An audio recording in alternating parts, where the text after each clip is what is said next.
Hello friends, मैं मनीष सिंह स्वागत करता हूं आप सभी का एक बार फिर से आपके अपने YouTube channel exam warriors by Manish Singh पर। तो फ्रेंड्स, आशा करता हूं आप सभी कुशल होंगे, सुरक्षित होंगे, स्वस्थ होंगे। और आज हम फिर से लाए हैं टॉप 10 करंट अफेयर्स प्रश्नों की श्रृंखला, जो डेली का डोज 7 जून के नाम से आपके समक्ष उपस्थित है। और उस पर हम बारी बारी से सभी प्रश्नों पे चर्चा करेंगे। और ये जो प्रश्न है ये आपके आने वाले एग्जाम्स में, जो भी अपकमिंग एग्जाम्स आने वाले हैं, उसमें काफ़ी इंपॉर्टेंट रोल प्ले करेंगे और जिससे आप अपना स्कोर बढ़ा सकोगे। तो फ्रेंड्स, चलिए हम चलते हैं अगले स्लाइड की ओर। और जैसा कि आपको पता है कि हमने एक नई शुरुआत की है, एक नई पहल की है कि जब हम प्रश्नों की श्रृंखला शुरू करते हैं उससे पहले एक कोट ऑफ द डे के रूप में हम एक कोटेशन को देखते हैं और उसके प्रति उसको पढ़ के और अपने अंदर एक मोटिवेशन लाने की कोशिश करते हैं। तो फ्रेंड्स, आज का कोटेशन है, आज का कोट ऑफ द डे है आपके सामने। सफलता का दरवाज़ा हमेशा खुला रहता है, यह तो आप पर निर्भर करता है कि आप उसे पार कर पाते हैं या नहीं। तो फ्रेंड्स, जैसे कि हम कभी कभी होता यह है कि हमारे मन मस्तिष्क में ऐसे विचार आते हैं कि हमारे किस्मत में ही नहीं है सफलता होना और मेरी परिस्थितियां ही साथ नहीं दे रही है। तो हम अलग अलग तरह से अपने जो भी दुर्बलताएं हैं हमेशा निगेटिविटी की ओर सोचते रहते हैं। और हम सोचते हैं कि एक दिन परिस्थितियां हमारे अनुकूल हो जाएंगी, एक दिन मेरा समय आ जाएगा तो मैं भी सफल हो जाऊंगा। तो इस तरह की चीज़ों से बचना चाहिए, क्योंकि सफलता जो है वो सफलता का द्वार आपके लिए हमेशा खुला रहता है। यह सिर्फ डिपेंड करता है कि आप के अंदर जो इच्छा शक्ति है वो उसे पार करने की है या नहीं। तो ये सारा का सारा गेम आपके इच्छा शक्ति के ऊपर डिपेंड करता है, आपकी मेहनत के ऊपर डिपेंड करता है और आपकी ईमानदारी के ऊपर डिपेंड करता है। तो फ्रेंड्स, कभी भी ये सोच के आप कभी निराश मत होइए, कभी ये सोच के हताश मत होइए कि अभी समय खराब चल रहा है। तो फ्रेंड्स, आप सबको पता है कि कोई भी अगर आपको अच्छा काम करना है तो उसके लिए कभी भी कोई बुरा वक्त नहीं होता है। अच्छे काम करने के लिए वक्त कभी बुरा नहीं होता है। तो आपको हमेशा निरंतर प्रयासरत रहना है, सफलता एक न एक दिन आपके कदम जरूर चूमेगी। तो फ्रेंड्स, आज के कोटेशन के बाद अब हम प्रश्नों का सिलसिला शुरू करते हैं। तो आपके स्क्रीन पे है पहला प्रश्न। 4 जून 2021 को किसे वर्ष 2021 के प्रतिष्ठित इंटरनेशनल बुकर प्राइज से सम्मानित किया गया है? तो फ्रेंड्स, यहाँ पे हम बात कर रहे हैं इंटरनेशनल बुकर प्राइज की। ये काफ़ी प्रतिष्ठित पुरस्कार है, जिसे आप लिटरेचर के क्षेत्र में, साहित्य जगत के क्षेत्र में देखो तो ये काफ़ी सम्मानित पुरस्कार है। तो ये किसे दिया गया है वर्ष 2021 का? तो फ्रेंड्स, ऑप्शन है आपके सामने। पहला ऑप्शन है एना बर्न्स, दूसरा ऑप्शन है डेविड डियोप, तीसरा ऑप्शन है मारिके लुकास रिजनेवेल्ड और चौथा ऑप्शन है ओल्गा टोकारजुक। तो फ्रेंड्स, मैं आपको बता दूं, जैसे कि आपको मैं आंसर हमेशा बताते रहता हूं, ये हमारा जो सेशन है ये हम सोचते हैं कि कम समय में हम ज़्यादा से ज़्यादा प्रश्नों को समझ लें और जान जाएं, जिससे हम मतलब आने वाले जो हमारे एग्जाम्स हैं उसके लिए हम तैयार हो सके। तो फ्रेंड्स, मैं आपको आंसर बता देता हूँ। इसका जो सही आंसर है वो है डेविड डियोप। डेविड डियोप को 2021 के प्रतिष्ठित इंटरनेशनल बुकर प्राइज से सम्मानित किया गया है। तो फ्रेंड्स, अगर हम बात करें थोड़ा सा, अगर इसके हिस्टोरिकल बैकग्राउंड में अगर हम जाना चाहें, तो आज के दौर में जो इंटरनेशनल बुकर प्राइज की हम बात करते हैं, ये पहले इसका नाम दूसरा था। पहले इसे हम मैन बुकर इंटरनेशनल प्राइज के नाम से जानते थे, जो 2005 से दिया जाता था। और इसमें जो पहला पुरस्कार दिया गया था वो इस्माइल कादरी को दिया गया था, जो एक अल्बानिया के नागरिक थे। और उसके बाद इस पुरस्कार का नाम बदल के कर दिया गया इंटरनेशनल बुकर प्राइज। ठीक है फ्रेंड्स, और ये 2021 के लिए डेविड डियोप को दिया गया है। तो फ्रेंड्स, ये आपको याद रखना है, ये काफ़ी इंपॉर्टेंट क्वेश्चन है। ये आपके आने वाले एग्जाम्स के लिए बहुत ही ज़्यादा इंपॉर्टेंट है। ये वनडे एग्जाम्स में और पीसीएस एग्जाम्स में या फिर यूपीएससी के एग्जाम्स में इस तरह के प्रश्न अक्सर पूछे जाते हैं। उसमें आपको ऑप्शंस के साथ अलग अलग नाम दे दिए जाएंगे, जिसमें आपको कन्फ्यूजन की स्थिति होगी। इसलिए या फिर कभी कभी ऐसे भी चीज़ों का उसमें जिक्र किया जाएगा कि ये, जैसे कि डेविड डियोप की हम बात करें तो ये फ्रांस से बिलोंग करते हैं, तो इस जगह पे अगर यहाँ पे इंग्लैंड की बात की जाए या फिर अमेरिका की या फिर किसी अदर कंट्री के साथ इनको जोड़ा जा सकता है। तो आप उस स्थिति में कंफ्यूज ना हो, इसलिए आपको ये याद रखना है कि डेविड डियोप, जिसे 4 जून को प्रतिष्ठित इंटरनेशनल बुकर प्राइज से सम्मानित किया गया है और ये फ्रांस के नागरिक हैं, ये फ्रांस के उपन्यासकार हैं और ये पुरस्कार जीतने वाले फ्रांस के ये पहले लेखक हैं। ठीक है फ्रेंड्स, ये आपको याद रखना है। और उन्हें यह पुरस्कार उनके किस कृति के लिए दी गई है, किस पुस्तक के लिए दी गई है, किस रचना के लिए दी गई है, तो ये आपको याद रखना है, at night all blood is black. ये इनकी रचना है। कभी कभी इस तरह से भी प्रश्न को मोड़ दिया जाता है कि किसे दी गई है पुरस्कार, उससे न पूछकर किस रचना के लिए दी गई है, ऐसे भी क्वेश्चन को मॉडरेट किया जा सकता है। तो फ्रेंड्स, आपको इनकी जो रचना है, इनकी जो पुस्तक है जिसके लिए इन्हें डेविड डियोप को इंटरनेशनल बुकर प्राइज से सम्मानित किया गया है, आपको याद रखना है। उस पुस्तक का नाम है at night all blood is black, के लिए इन्हें ये पुरस्कार दिया गया है। और ये पहली बार है कि पुरस्कार वितरण समारोह लंदन से बाहर वर्चुअली की गई है। तो फ्रेंड, जैसा कि आप लोगों को पता है कि अभी कोरोना महामारी के दौर में कहीं भी कोई सम्मेलन या किसी तरह के इवेंट का ऑर्गेनाइजेशन नहीं किया जा रहा है, तो जाहिर सी बात है कि ये वर्चुअली ही संपन्न किया जाएगा। और अगर हम इस पुरस्कार के अंतर्गत पुरस्कार के राशि की बात करें तो ये 50,000 पाउंड की राशि अनुवादक अन्ना मोस्कोवस्की के बीच साझा करेंगे। तो फ्रेंड्स, ये बता दें आपको कि ये जो पुरस्कार है बुकर प्राइज की अगर हम बात करें तो ये अंग्रेजी में लिखित किसी उपन्यास को दिया जाता है। और अगर इंटरनेशनल बुकर प्राइज की बात की जाए तो ये साहित्य के अनुवाद की श्रेणी में इस तरह के पुरस्कार दिए जाते हैं। यह पुरस्कार प्रतिवर्ष किसी भी भाषा के काल्पनिक तथा कथा उपन्यास को दिया जाता है जिसका अनुवाद अंग्रेजी में हुआ हो और प्रकाशन ब्रिटेन अथवा आयरलैंड में हुआ हो। ये इसकी एक जो शर्तें हैं वो इसके साथ जुड़ी रहती हैं। तो फ्रेंड्स, ये आपको याद रखना है। और अगर हम थोड़ा सा डीप में जाने की कोशिश करें और थोड़ा सा पहले की बात करें कि 2020 में किसे यह पुरस्कार दिया गया था, तो 2020 में यह पुरस्कार नीदरलैंड की लेखिका थी मारिके लुकास रिजनवेल्ड। उन्हें यह पुरस्कार इंटरनेशनल बुकर प्राइज से सम्मानित किया गया था। तो फ्रेंड्स, ये आप याद रखेंगे, बहुत ही ज़्यादा इम्पोर्टेंट प्रश्न है ये। अब हम अगले प्रश्न की ओर बढ़ते हैं। अगला प्रश्न है आपके स्क्रीन पे, हाल ही में पाकिस्तान सरकार ने भारत के साथ किन चीज़ों के आयात पर लगे प्रतिबंध को हटा दिया है। तो फ्रेंड्स, ये भारत पाकिस्तान के ट्रेड की बात की जा रही है, जहां पे पाकिस्तान सरकार ने कुछ वस्तुओं से अपने आयात पर से प्रतिबंध हटा दिया है जो वह भारत से आयात करता था। तो ऑप्शन है फ्रेंड्स आपके सामने, पहला ऑप्शन है चीनी, कपास और सूत, दूसरा ऑप्शन है नमक, दाल और चावल, तीसरा ऑप्शन है तेल, रत्न और आभूषण, और चौथा ऑप्शन है लोहा, इस्पात और फल। तो फ्रेंड्स, इसमें जो सही आंसर है वो मैं आपको बता दूं, इसमें जो सही आंसर है वो है चीनी, कपास और सूत। इन तीन चीज़ों पर जो पाकिस्तान ने प्रतिबंध लगा दी थी आयात पर, भारत से इन चीज़ों का वो आयात करता है। और भी बहुत सारी वस्तुएं हैं जिसका आयात पाकिस्तान भारत से करता आया है।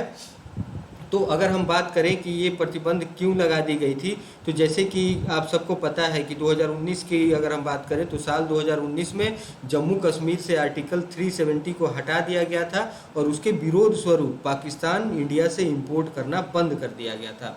लेकिन फ्रेंड्स, ये जो रवैया है पाकिस्तान का, या अगर किसी भी देश का इस तरह से किसी के अंदरूनी मामले से में दखल देने की बात जब की जाएगी और उससे अगर उसके अर्थव्यवस्था पे फ़र्क पड़ने लगे तो वो ज़्यादा दिन तक नहीं टिकता है। अब फिर पाकिस्तान को ऐसा नीड हुआ, उसे ये चीज़ें महसूस हुई कि हम अब इस तरह के ट्रेड पे अगर बैन लगा देंगे तो हमारे देश के अंदर बहुत ही महंगाई बढ़ जाएगी और वो चीज़ें मिलनी दुर्लभ हो जाएगी। तो पाकिस्तान सरकार ने अब अपने फैसले को बदलते हुए उन सभी चीज़ों पर से प्रतिबंध हटा दिया है जो वह भारत से आयात करता था। तो ये जो तीन चीज़ों पे हाल ही में आयात हटाया गया है वो है चीनी, कपास और सूत। तो फ्रेंड्स, ये आपको याद रखने की ज़रूरत है, ये काफ़ी इम्पोर्टेंट क्वेश्चन है और ये इंटरनेशनल अफेयर्स के अंतर्गत इस तरह के प्रश्न हमेशा पूछे जाते हैं। अब हम बढ़ते हैं अगले प्रश्न की ओर। आयकर विभाग ने आधार से पैन कार्ड को जोड़ने की समय सीमा को 31 मार्च से बढ़ाकर निम्नलिखित में से कब तक कर दिया है। तो फ्रेंड्स, ये इनकम टैक्स डिपार्टमेंट की पहल है, आप सभी जानते होंगे और आप सभी लोगों में से काफ़ी सारे लोग ऐसे होंगे जिन्होंने अपने आधार को पैन से लिंक करा लिया होगा। अगर आप लोग नहीं कराए हैं तो ये समय सीमा बढ़ा दी गई है और आप निश्चित रूप से इसे करा लें।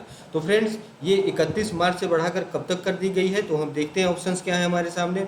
पहला ऑप्शन है 1 जुलाई, दूसरा ऑप्शन है 15 अगस्त, तीसरा ऑप्शन है 30 जून और चौथा ऑप्शन है 25 जून। तो फ्रेंड्स, जो इसमें सही आंसर है वो है 30 जून। 30 जून तक फिर से ये जो समय सीमा है आधार को पैन से जोड़ने की, ये बढ़ा दी गई है। तो आप लोगों को तत्पर रहना है, और जिन लोगों ने आधार को पैन से लिंक नहीं किया है, वो उनके लिए फिर से एक बार अवसर मिल गया है, और वो अपने आधार को पैन से लिंक करा लें। ठीक है फ्रेंड्स। और ये जो समय सीमा परिवर्तित की गई है, ये लगभग 3-4 टर्म में ये समय सीमा बढ़ाई जाती है, कि जैसे कि हमारे देश में लोगों की जो मानसिकता होती है, ये जब तक अगर किसी चीज़ का अगर बहुत ज़रूरी नितांत आवश्यकता नहीं होती तब तक हम उन कामों पर ध्यान नहीं देते हैं, एक आलस की प्रवृत्ति बना के रखते हैं। तो गवर्नमेंट समय समय पे इस तरह की चीज़ें, जो बेसिक चीज़ें हैं, जो सभी को कर लेनी चाहिए, लेकिन लोग इस तरह से जागरूक नहीं होते हैं और इसको टालते जाते हैं। तो इस बार कोरोना महामारी की वजह से, जो हमारा देश अभी कोरोना महामारी के चपेट में आया हुआ है, तो उस वजह से काफ़ी सारी जो सरकारी मशीनरी है, सरकारी कार्य हैं, इकोनॉमिकल अगर हम कंडीशन देखें, वो तो सारी चीज़ें जस की तस पड़ी हुई है, और इसमें एक स्टेग्नेशन का फेज आ गया है। कोई भी चीज़ अपने गति के अनुसार मूव नहीं कर पा रही है इस महामारी की वजह से। तो ये जो आधार से पैन को लिंक करने की बात थी, वो बढ़ा के 30 जून तक कर दी गई है। तो ये आपको याद रखना है, और जिन लोगों ने अभी तक ये काम नहीं किया है, अपने आधार को पैन से लिंक नहीं किया है, वो तत्काल ये काम कर लें, और उन्हें थोड़ा समय का ग्रेस भी मिल गया है। अब हम बढ़ते हैं अगले प्रश्न की ओर। अगला प्रश्न, चौथा प्रश्न है आपके स्क्रीन पे फ्रेंड्स। साउथ सिनेमा के किस दिग्गज अभिनेता को 91वें दादा साहेब फाल्के पुरस्कार से सम्मानित किए जाने की घोषणा की गई है? तो फ्रेंड्स, ये 51st दादा साहब फाल्के पुरस्कार, जिससे आप सभी वाकिफ़ होंगे, सिनेमा जगत का ये सबसे प्रतिष्ठित पुरस्कार है। जो भारतीय सिनेमा के जनक थे दादा साहब फाल्के, उनकी स्मृति में ये पुरस्कार दिया जाता है उन अभिनेताओं को जिन्होंने अपने अभिनय का लोहा मनवाया हो, और भारतीय सिनेमा उद्योग में उनकी काफ़ी महती भूमिका देखी गई हो। तो फ्रेंड्स, यहाँ पे ऑप्शन है आपके सामने। पहला ऑप्शन है चिरंजीवी, दूसरा ऑप्शन है रजनीकांत, तीसरा ऑप्शन है प्रभास, और चौथा ऑप्शन है प्रकाश राज। तो यहाँ पे जो सही आंसर है वो है रजनीकांत। रजनीकांत को 51st दादा साहब फाल्के पुरस्कार से सम्मानित करने की घोषणा की गई है, और ये घोषणा केंद्रीय मंत्री प्रकाश जावड़ेकर ने की है। तो इस तरह से इस बार जिन्हें दादा साहब फाल्के अवार्ड से नवाजा जाएगा, वो साउथ के सुपरस्टार रजनीकांत, जिन्हें आप सभी जानते हैं कि ये साउथ के फिल्मों के सुपरस्टार हैं। ठीक है। और रजनीकांत की अगर कैरियर की बात करें, तो इन्होंने 25 साल की उम्र में अपनी फिल्मी कैरियर की शुरुआत कर दी थी, और इनकी जो पहली तमिल फिल्म थी वो थी अपूर्वा रागन गाल। तो फ्रेंड्स, ये आप याद रखेंगे, क्योंकि सिनेमा जगत का सबसे प्रतिष्ठित पुरस्कार इन्हें दिया जा रहा है, तो इनसे संबंधित जो चीज़ें हैं, इनके कैरियर से रिलेटेड जो चीज़ें हैं, या इनका जो सिनेमा जगत में जो जर्नी है, ये कब से शुरुआत हुई है, इन सब चीज़ों पे प्रश्न पूछे जा सकते हैं। तो इनकी जो पहली तमिल फिल्म थी वो थी अपूर्वा रागन गाल, ये आपको याद रखना है। तो फ्रेंड्स, ये एक वार्षिक पुरस्कार है, दादा साहब फाल्के पुरस्कार, जो भारत सरकार की ओर से दी जाती है। ये वार्षिक पुरस्कार है, और यह पुरस्कार किसी व्यक्ति विशेष को भारतीय सिनेमा में उसके उत्कृष्ट योगदान के लिए, उसके आजीवन योगदान के लिए दी जाती है, और ये एक परंपरा रही है। तो फ्रेंड्स, ये आपको याद रखना है। इस तरह के प्रश्न हमेशा पूछे जाते हैं। इस तरह के जो प्रेस्टिजियस अवार्ड होते हैं, तो उसे वनडे एग्जाम्स में या फिर पीसीएस एग्जाम्स में इस तरह के प्रश्न हमेशा पूछे जाते हैं। अब हम बढ़ते हैं अगले प्रश्न की ओर। केंद्र सरकार ने उत्पादन आधारित प्रोत्साहन PLI योजना के तहत खाद्य प्रसंस्करण उद्योग हेतु कितने करोड़ रुपए की मंजूरी प्रदान की है? तो फ्रेंड्स, ये उत्पादन आधारित प्रोत्साहन योजना के तहत ये केंद्र सरकार ने उद्योग हेतु कितने बजट को मंजूरी दी है, ये एक आंकड़ा से संबंधित प्रश्न है, और इसे आपको महज सिर्फ आंकड़े के रूप में याद रखना है। इस तरह के आंकड़े बिरले ही कभी कभी पूछ दिए जाते हैं। ज़्यादातर पीसीएस एग्जाम्स में इस तरह की संभावना बनी रहती है, जिसमें आंकड़ों पे आधारित प्रश्न भी आपसे पूछे जाते हैं। तो फ्रेंड्स, हम यहाँ पे देखते हैं कि ऑप्शंस हमारे सामने क्या क्या है। पहला ऑप्शन है 15,900 करोड़, दूसरा ऑप्शन है 20,900 करोड़, तीसरा ऑप्शन है 12,900 करोड़, और चौथा ऑप्शन है 10,900 करोड़। तो इसमें जो सही आंसर है फ्रेंड, वो है 10,900 करोड़ रुपए। इतनी राशि का बजट दिया गया है, उसे मंजूरी प्रदान की गई है PLI योजना के तहत खाद्य प्रसंस्करण उद्योग के लिए। ठीक है फ्रेंड्स। तो इस योजना से लाभ ये होगा कि इससे करीब 2.5 से 3 लाख लोगों को रोजगार मिलने की संभावना में बढ़ोतरी होगी और साथ ही उपभोक्ताओं को वैल्यू एडेड जो प्रोडक्ट्स हैं उसकी उपलब्धता बढ़ेगी। ठीक है फ्रेंड्स, तो ये आपको याद रखना है। अब हम बढ़ते हैं अगले प्रश्न की ओर। अगला प्रश्न है आपके स्क्रीन पे। विश्व बैंक ने वित्त वर्ष 2021-22 के लिए भारत की सकल घरेलू उत्पादन जीडीपी की वृद्धि दर अनुमान को बढ़ाकर कितने प्रतिशत कर दिया है? तो फ्रेंड्स, ये भारत के जीडीपी के जो डेवलपमेंट होते हैं, जीडीपी में विकास की दर है, उसकी बात की जा रही है। और यहाँ पे ये जो प्रोजेक्ट किया गया है, एक अनुमान लगाया गया है जीडीपी विकास दर में कितनी वृद्धि होगी 2021-22 के ईयर में, फिनेंशियल ईयर में। तो ये विश्व बैंक का ये प्रोजेक्शन है। तो आपको आए दिन देखने को मिलेगा, जो विश्व बैंक है, आईएमएफ है, या फिर स्टैंडर्ड एंड पुअर्स है, अगर हम बात करें क्राइसिल्स है, ठीक है। तो इस तरह के जो रेटिंग एजेंसियां हैं या फिर जो संस्थान है विश्व बैंक जैसे या आईएमएफ जैसे जो वित्तीय संस्थान है, तो ये हर साल देशों के जीडीपी पे जो इनका सकल घरेलू उत्पाद है उसमें वृद्धि होगी या फिर कमी होगी, इस तरह के अनुमान हमेशा प्रोजेक्ट करती रही है। तो 2021-22 के लिए क्या प्रोजेक्शन है विश्व बैंक का? तो ऑप्शन है आपके सामने फ्रेंड्स, 15.1%, 10.1%, तीसरा है 7.1% और चौथा है 15.1%। तो जीडीपी विकास दर में जो विश्व बैंक द्वारा प्रोजेक्शन किया गया है वो है 10.1% की वृद्धि का अनुमान लगाया गया है।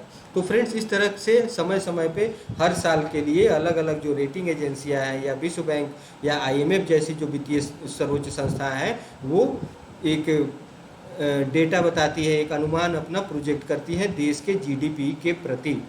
ठीक है फ्रेंड्स, तो अभी की जो स्थिति है, विश्व बैंक ने कोरोना वायरस की वजह से हालांकि जीडीपी के ग्रोथ के मामले में अनिश्चितता कायम रहने की भी आशंका जताई है, क्योंकि रिपोर्ट के अनुसार अगर हम देखें, वर्ल्ड बैंक का जो रिपोर्ट है उसमें देश में कोरोना वायरस वैक्सीन के बाद अधिकतर राज्यों में आर्थिक गतिविधियों में सुधार आने की उम्मीद जताई गई है। इसलिए इन्होंने वृद्धि का अनुमान लगाया है कि जब वैक्सीन मुहैया हो गया तो धीरे धीरे जो आर्थिक गतिविधियां हैं वो अपने पटरी पे आ जाएंगी और देश फिर से विकास के रास्ते पे चल पड़ेगा। तो इसलिए यहाँ पे इनका प्रोजेक्शन 10.1% का है। तो फ्रेंड्स, ये आपको याद रखना है। अब हम बढ़ते हैं अगले प्रश्न की ओर। अगला प्रश्न है आपके स्क्रीन पे। चीन और किस देश के बीच 25 साल के रणनीतिक सहयोग समझौते पर हस्ताक्षर किए गए हैं? तो फ्रेंड्स, यहाँ पे 25 साल के रणनीतिक सहयोग समझौते, काफ़ी प्रगाढ़ ये रिश्ता है किस देश के प्रति चीन का, जो जिस पे हस्ताक्षर किया गया है, जिसमें रणनीतिक सहयोग समझौते की बात की जा रही है। तो ऑप्शन है फ्रेंड्स आपके सामने। पहला ऑप्शन है ईरान, दूसरा नेपाल, तीसरा जापान और चौथा भारत। तो फ्रेंड्स, इसमें हम अगर एक्सक्लूजन मेथड भी लगाएंगे जो हमने बताया था आपको, तो चाइना का जो रिलेशन है वो अगर हम भारत की बात करें तो उससे इस तरह का सहयोग समझौता तो करेगा नहीं। अगर हम जापान की बात करें तो उससे ये 25 साल के लिए इस तरह की रणनीतिक सहयोग समझौता नहीं करेगा। नेपाल जो देश है उससे भी इस तरह का कोई संयोग नहीं बनता है। और रह गई बात ईरान की, तो जो शैतान की धुरी में जो राष्ट्र होते हैं, जिनको ईरान हो गया, चाइना हो गया, उत्तर कोरिया की बात हम करते हैं, पाकिस्तान की बात करते हैं, तो ये जो देश हैं इनकी आपस में काफ़ी प्रगाढ़ता देखने को मिलती है। तो चाइना का जो 25 साल के रणनीतिक सहयोग के समझौते की बात की जा रही है वो ईरान के साथ इस तरह के सहयोग समझौते पे उसने हाल ही में हस्ताक्षर किया है। तो फ्रेंड्स, ये आपको याद रखना है कि चीन और ईरान के बीच 25 साल के रणनीतिक सहयोग समझौते पर हस्ताक्षर किए गए हैं। और इस संधि का उद्देश्य क्या है? तो इसका उद्देश्य है दोनों राष्ट्रों के बीच संबंधों को प्रभावी रूप से समन्वित और गहरा करना है और ऊर्जा, उद्योग और सेवाओं और बंदरगाहों के क्षेत्र में निवेश करने के लिए एक प्रेरणा प्रदान करना है। इस समझौते को अगर हम ध्यान से देखें तो ये राजनीतिक, अर्थव्यवस्था और रणनीति के विभिन्न पहलू और घटक शामिल हैं इसमें। तो देखिए, जैसे कि हम बात करते हैं जियो पॉलिटिक्स की, तो ईरान की अगर हम बात करें तो ईरान ने अभी एक भारत को एक अपने प्रोजेक्ट से, जो फरजाद गैस प्रोजेक्ट के बारे में आप लोगों ने सुना होगा, तो उससे भारत को दरकिनार कर दिया है। जबकि भारत के जो ओएनजीसी लिमिटेड जो तेल शोधन जो कंपनी है उसने ही वहाँ पे फरजाद गैस प्रोजेक्ट का आविष्कार खोज किया था कि यहाँ पे गैस की संभावना है, और उसे ही किनारा कर दिया गया क्योंकि ईरान चीन के बहकावे में आ गया था। तो इस तरह से देखें हम तो ये इनका जो संबंध है वो और प्रगाढ़ करने के लिए और वैश्विक स्तर पे एक भू राजनीति के लिए एक धुरी बनाने का काम ये जो देश है जो जिसका मैंने नाम लिया, चीन, ईरान, नॉर्थ कोरिया और पाकिस्तान, ये अपनी एक धुरी बनाने की एक भू राजनैतिक एक ऐसी स्थिति पैदा करने की कोशिश करते हैं जिसमें इन लोगों की एक धुरी बन जाए, एक आपसी एक घटक के रूप में बना रहना चाहते हैं। तो फ्रेंड्स हम बढ़ते हैं अगले प्रश्न की ओर। अगला प्रश्न है, द्रोणाचार्य अवार्ड से सम्मानित हाल ही में किस प्रतिष्ठित निशानेबाज कोच का 79 वर्ष की उम्र में निधन हो गया। तो फ्रेंड्स द्रोणाचार्य अवार्ड जो दिया जाता है वो कोच को दिया जाता है, जो गुरु होते हैं किसी खेल स्पोर्ट्स से रिलेटेड ये अवार्ड है। तो ये जो कोच होते हैं उन्हें द्रोणाचार्य अवार्ड से सम्मानित किया जाता है। तो ऑप्शन है आपके सामने, पहला ऑप्शन है संजय चक्रवर्ती, दूसरा ऑप्शन है मोहन अग्रवाल, तीसरा ऑप्शन है रंजन कुमार और चौथा ऑप्शन है अनिल त्यागी। तो वह कौन से निशानेबाज कोच थे जिनका 79 वर्ष की अवस्था में निधन हो गया है और वो द्रोणाचार्य अवार्ड से सम्मानित थे पहले से। तो दोस्तों इसमें जो सही जवाब है वो है संजय चक्रवर्ती। संजय चक्रवर्ती जिनका हाल ही में निधन हो गया है, वे भारत के प्रतिष्ठित निशानेबाजी कोच रह चुके हैं और उनका जो खेलों के प्रति योगदान था उसके लिए उन्हें प्रतिष्ठित द्रोणाचार्य पुरस्कार से सम्मानित किया गया था।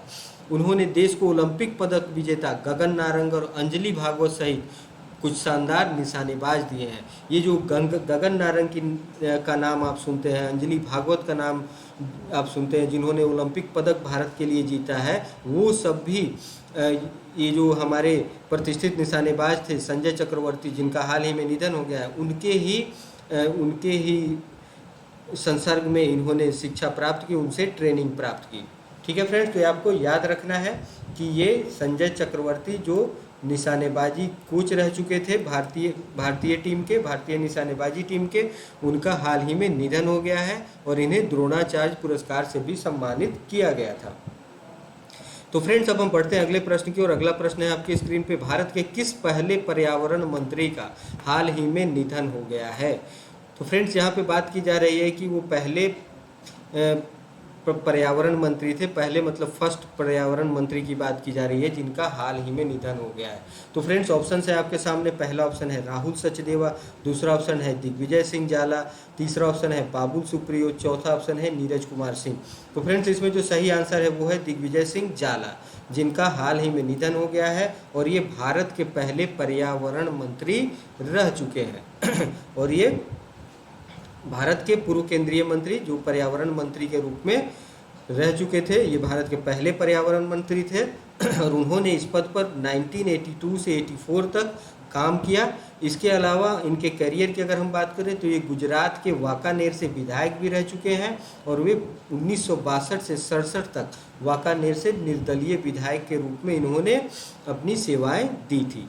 तो फ्रेंड्स ये भारत के पहले पर्यावरण मंत्री हैं, इसलिए ये क्वेश्चन और इम्पोर्टेंट हो जाता है, तो आपको इनका नाम याद रखना है। ये खास करके पीसीएस एग्जाम्स में इसके पूछे जाने की संभावना प्रबल है।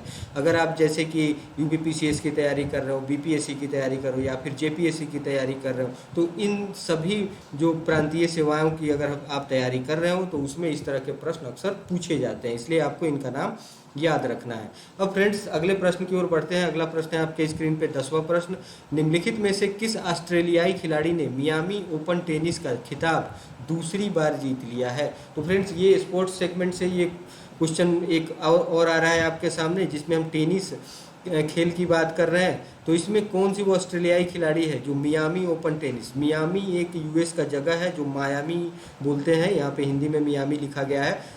तो मायामी ओपन टेनिस, जैसे कि आपने सिंसिनाटी ओपन टेनिस का नाम सुना होगा, वो भी एक जगह के नाम पे है, इसलिए इस तरह का नाम आपको देखने को मिलता है।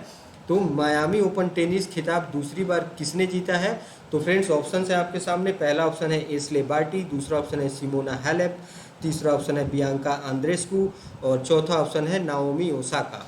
तो फ्रेंड्स इसमें जो सही आंसर है वो मैं आपको बता दूं, इसमें जो सही आंसर है वो है एस्ले बार्टी। ये एक ऑस्ट्रेलियाई खिलाड़ी हैं, टेनिस प्लेयर हैं और ये वर्ल्ड नंबर 1 प्लेयर है ऑस्ट्रेलिया की, एस्ले बार्टी, जिन्होंने हाल ही में मियामी ओपन को दूसरी बार जीता है। ये महिला सिंगल्स के फाइनल में कनाडा की बियांका आंद्रेस्कू को चोट के कारण जिन्होंने अपना मैच पूरा नहीं कर पाया था, इसके बाद ये विजेता घोषित हो गई। और टेनिस खिलाड़ी बार्टी ने लगातार दूसरी बार टूर्नामेंट का यह खिताब जीता है, ये आपको याद रखना है। तो पिछले साल की अगर हम बात करें तो पिछले साल भी कोरोना का जो फर्स्ट वेव आया था तो खेल नहीं हो पाया था, और 2019 के फाइनल में बार्टी ने कैरोलिना प्लिस्कोवा को हराया था। तो फ्रेंड्स, ये आपको नाम याद रखना है एशले बार्टी का, जिनका संबंध ऑस्ट्रेलिया से है और ये वर्ल्ड नंबर 1 प्लेयर है। ठीक है फ्रेंड्स, तो आज हमने टॉप 10 करंट अफेयर्स के क्वेश्चन पे चर्चा की जो आपके आने वाले एग्जाम्स के लिए काफ़ी इंपॉर्टेंट है। तो आशा करते हैं आप सभी ने इस सेशन को काफ़ी एंजॉय किया होगा, और आपसे मैं ये उम्मीद करता हूँ कि आप लोग हमारे चैनल्स को और ज़्यादा से ज़्यादा संख्या में शेयर करेंगे, सब्सक्राइब करेंगे, जिससे ज़्यादा से ज़्यादा लोग हमारे साथ जुड़ पाएंगे और वे इसका लाभ भी उठा पाएंगे। तो फ्रेंड्स, आज के लिए बस इतना ही, विदा चाहूँगा। कल फिर हम मिलेंगे नए टॉप 10 करंट अफेयर क्वेश्चन के साथ डेली के डोज के नाम से। तब तक के लिए आप स्वस्थ रहें, सुरक्षित रहें। धन्यवाद।